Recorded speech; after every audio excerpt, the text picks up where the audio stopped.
On nous dit toujours que le peuple décidera, que tout sera transparent, que les accords de soumission avec l'Union européenne passeront par les urnes comme il se doit. Mais dans les faits, le Conseil fédéral propose toujours un référendum facultatif. Autrement dit, une simple majorité du peuple suffirait à valider ou refuser un projet aussi fondamental que la reprise automatique du droit européen. Pas besoin d'un double feu vert, pas besoin de l'accord des cantons, pas besoin d'un consensus au niveau fédéral. C'est précisément pour corriger cette dérive qu'un groupe d'entrepreneurs vient de déposer l'initiative Boussole. Son objectif est clair, exiger la double majorité du peuple et des cantons pour tout accord conclu entre la Suisse et l'Union européenne. Car ce qui est en jeu ici, ce n'est pas un contrat commercial ordinaire. C'est notre ordre juridique, notre modèle démocratique, notre capacité à décider pour nous-mêmes. L'initiative, menée par des acteurs issus des milieux économiques, a rassemblé plus de 140 000 signatures en moins d'un an. Ce n'est pas un caprice politique, c'est un signal fort. Les initiants parlent d'adhésion passive, un processus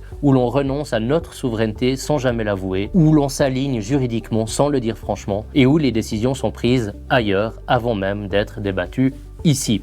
Et que répond-on à tout cela? Que cette initiative complique inutilement les choses, que ce serait tactique, que ce serait exagéré. Mais dans une démocratie directe digne de ce nom, renforcer les exigences démocratiques n'est jamais un obstacle, c'est une garantie. Surtout quand ce qui est en jeu, c'est la capacité d'un pays libre à dire non. Aujourd'hui, nous voyons déjà les effets de cette adhésion par glissement. Dans l'énergie, dans les PME, dans le droit des consommateurs. Et pendant que ces règles s'appliquent en coulisses, certains voudraient que leur adoption formelle se fasse par une simple majorité. Comme s'il s'agissait d'un accord de libre-échange ordinaire. Ce n'est pas le cas. Et c'est pour cela que l'initiative Boussole est une nécessité. Parce qu'on ne défend pas la souveraineté avec des demi-mesures. Le minimum, c'est que le peuple entier et les cantons aient leur mot à dire. Tout le reste, ce sont des raccourcis politiques et des détours dangereux. Je m'appelle Raphaël Pommet et je vous invite à me rejoindre aux côtés de ProSuisse pour défendre la liberté et l'indépendance de notre pays.